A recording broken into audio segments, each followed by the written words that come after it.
Selamat siang Ibu, kami dari mahasiswa Universitas Negeri Medan kelas A prodi 3 tahun ini melakukan wawancara mengenai TK di TK yang Ibu tempati, yaitu TK Uni Aida. Di sini kami dari kelompok 5 dari pendidikan konsep dasar TK tahun. Kami mau menanya dan mewawancarai Ibu, Ya, bagaimana cara Ibu menstimulasi anak untuk mengenal keberagaman budaya daerah, bahasa, dan lagu-lagu daerah? biasanya kalau untuk mengenalkan keberagaman itu kami mengajarkan pakai nyanyi-nyanyi, misalnya nyanyi-nyanyi lah macam lagu Ampak-Ampak Pisang, misalnya di situ diajarkan juga Ampak-Ampak Pisang gitu. Kami ada juga masih menari tarian daerah gitu, Ampak-Ampak Pisang gitu. Kami ada juga sih mengikuti lomba, kadang-kadang ikuti lomba pakaian adat gitu. Jadi sebenarnya TK atau Ibu mengajarkan anak itu menggunakan langsung seperti itu ya? Iya, langsung ada pengajaran langsung. Kemudian metode apa yang biasa Ibu gunakan kepada anak untuk mengetahui bagaimana cara Ibu menstimulasi kemampuan motorik kasar anak? Kalau motorik kasar, kalau kami biasanya mengadakan permainan kayak itu, permainan dadu. Nanti ada dadu, permainan dadu kan di situ ada angka-angka kayak bulan-bulan gitu kan, angka nanti. Kemudian anak kami suruh anak lempar dadu. Kemudian nanti dadu itu ada angkanya itu nanti kami suruh hitung. Kalau hitung berapa misalnya 3, anak-anak melompat 1, 2, 3 gitu. Di situ ada motorik kasar kan lompat gitu. Ya, akan bersama dengan mereka ya.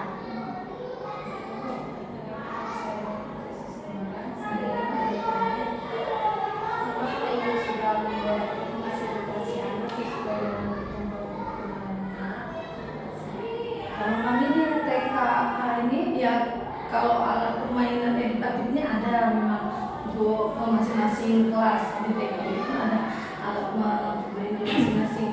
Kalau yang untuk anak TKA ya sesuai dikasihkan. Kalau ada kan anak-anak untuk TKA dia macam permainan mani-mani gitu kan, lonce kan dia agak besar, dia kalau untuk anak umur 4 tahun sampai 5 tahun itu kan besar kan, berbeda dengan anak yang apa itu kan. Karena kalau dikasih yang kecil-kecil otomatis nanti kalau yang anak TKB kan udah banyak mengerti.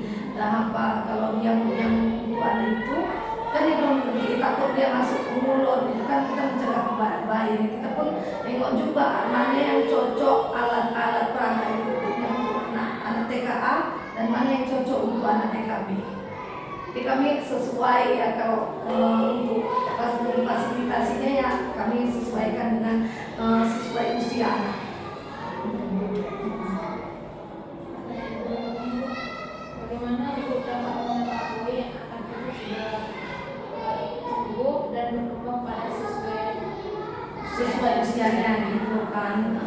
Kami ya kalau yang memang sesuai usianya, kalau kami anak TKA kan dia kami apa kan pelajarannya untuk mengenal huruf ya kan, mengenal huruf dulu kan, kami ajarkan mengenal huruf. Kalau anak TKB kan udah agak bisa agak lebih tinggi lah dari anak TK, dia juga jadi bisa membaca. Kami mengenalkan kayak gitu, mengenalkannya melalui bermain juga, misalnya nanti bawa makanan, entar kami suruh dia bawa makanan yang berdasarkan abjad urut nama dia. Misalnya kalau udah nama Andi dari A gitu namanya, apa itu, kami buat permainan seperti itu. Atau dikasih juga pes kartu huruf ABC, atau temukan cari, main mencari temukan huruf. Cara belajar yang diterapkan Ibu menggunakan benda atau objek. Iya, harus ada objek gitu kan, saintifik ya. Jadi bukti nyata orang tuh, oh ini kayak gini ya, jadi tahu gitu.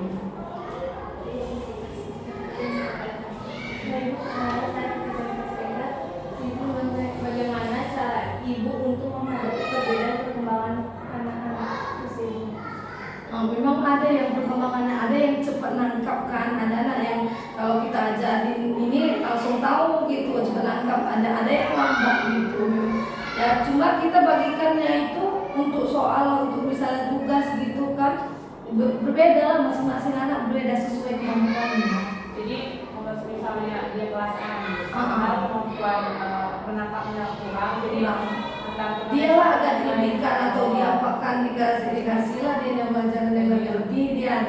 karena dia kurang kan, Ya. jadi kita yang kita lebihkan dia.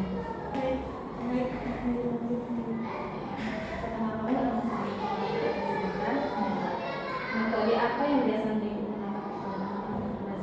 Oh, macam-macam kalau metodenya. Kalau misalnya kalau anak TK kan orang tuh sering bercerita.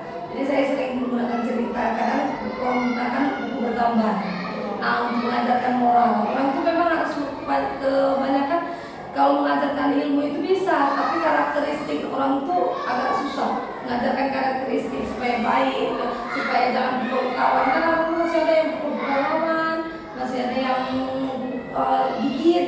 Nah, itulah yang kita ajarkan karakteristiknya supaya dia mau bergaul dengan kawan, bersosialisasi, jangan pukul teman. Itu kalau metode yang saya gunakan itu banyak metode bercerita dengan menggunakan buku bergambar.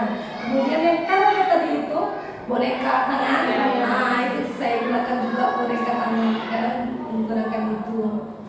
Kalau yang untuk apanya kadang praktek langsung, misalnya kami buat ada praktek saya buat malah susu. Saya buat gambar sapi, terus dibuat dari balon, masukkan balonnya itu balon warna putih, masukkan air susu bubuk itu, terus belajar itu sosial juga kan, belajar sosial emosional, gimana dia mengendalikan, gimana dia memeras itu kan.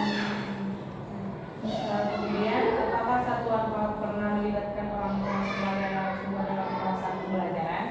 Sebagai narasumber nggak pernah sih, cuma kalau kami melibatkan orang tua misalnya ada rapat untuk perkembangan kerja, ada buku rapor bulanan kayak bulanan gitu, itu kami kasih tahu ke orang tua kalau untuk perkembangan anaknya gimana, gimana kayak kita menjelaskan gitu.